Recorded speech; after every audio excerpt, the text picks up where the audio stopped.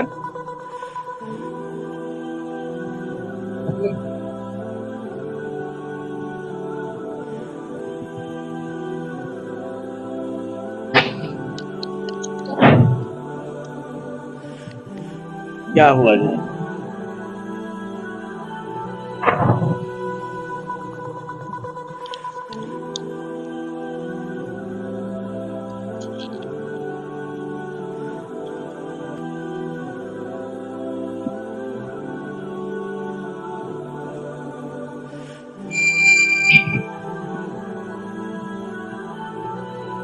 تو وہیں تشریف فرماتے سیدنا حضرت ابراہیم بن ادھم۔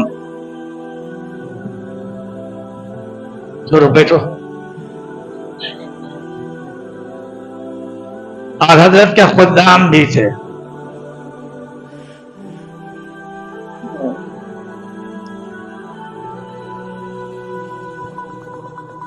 ٹھیک اسی وقت خواجہ خضر علیہ السلام آئے ابراہیم ادھم رحمت اللہ علیہ سے ملنے کے لیے۔ ان کی توجہ ایسی تھی، ان کو محسوس ہی نہیں ہوا کہ یہاں کون آیا کون گیا۔ بہت دیر تک بیٹھے رہے خواجہ خضر، اور اس کے بعد چلے گئے۔ سیدنا حضرت ابراہیم ادھم رحمت اللہ علیہ جب ادھر سے متوجہ ہوئے خدام کی طرف، تو خدام نے عرض کیا کہ حضرت خواجہ خضر آئے تھے آپ سے ملنے کے لیے۔ بولے کیا ہوا؟ چلے گئے۔ ٹھیک ہے چلے گئے تو خضر پھر آ جائیں گے۔ حضرت ابراہیم ادھم رحمت اللہ علیہ نے فرمایا کہ خضر چلے گئے تو پھر آ جائیں گے، لیکن مجھے اس میں جو مقام حضوری حاصل تھا، میں بڑا حیران اللہ کو عرش اعظم پہ دیکھ رہا تھا، یہ موقع مجھے زندگی میں کہیں ملتا یا نہ ملتا۔ اسے کہتے ہیں احسان۔ انسان کی زندگی میں کبھی کبھی ایسا مقام آتا ہے جب اس لائن میں محنت کرتا ہے انسان تو یہ مقام اس کو حاصل ہوتا ہے۔ اس لیے احسان محنت سے حاصل کی جاتی ہے۔ کسی کو 5 روپیہ دے دیا، شادی میں 500 روپیہ دے دیا، 5,000 10,000 دے دیا، اور یہ کہا کہ ہم نے احسان کیا، یہ احسان نہیں، یہ اس نے سلوک ہے۔ احسان یہ ہے کہ انسان اپنے ہر عمل میں اللہ کی رضا جوئی کرے، یہ تلاش کرے کہ ہمارے اس کام سے اللہ راضی ہوگا یا نہیں، اللہ خوش ہوگا کہ نہیں۔ اگر ایسا کام ہے کہ اللہ خوش نہیں ہوگا تو پھر وہ احسان نہیں ہے، اور اللہ کے وہاں عمل مقبول ہے احسان۔ اس لیے کوئی بھی عمل کیجئے نیت رکھیے کہ صاحب کہ اللہ کے لیے۔ تو یہ دوسری چیز ہے، انتہائی اختصار سے آپ کو بتاتا ہوں۔ تیسری چیز ہے ایتاء ذی القربہ۔ ذی القربہ کہتے ہیں قرابت دار کو، رشتہ داروں کو۔ چچا زاد بھائی ہے، سگا بھائی ہے، سگے بھائی کا بیٹا ہے، سگی بہن ہے، سگی بہن کا بیٹا ہے، چچا ہے، چچا زاد بھائی ہے۔ اس طریقے سے خاندان جو بڑھتا جاتا ہے اس کو ذی القربہ کہتے ہیں۔ خاندان سے باہر کے لوگوں کو دیجیے تو ذی القربہ نہیں ہوگا، خاندان کے لوگ ہیں اس کو ذی القربہ کہتے ہیں۔ اللہ تعالیٰ فرماتا ہے کہ جو تمہارے قرابت دار رشتہ دار ہیں وہ اگر محتاج ہیں، مستحق ہیں آپ کی مدد کے، وہ ضرورت مند اور حاجت مند ہیں، تو تم ان کی مدد کرو بغیر ان سے کہے، ان کو کہنے کا موقع مت دو، تم ان کی مدد کرو، ان کا تفقد کرو، ان کے احوال کو جاننے کی کوشش کرو۔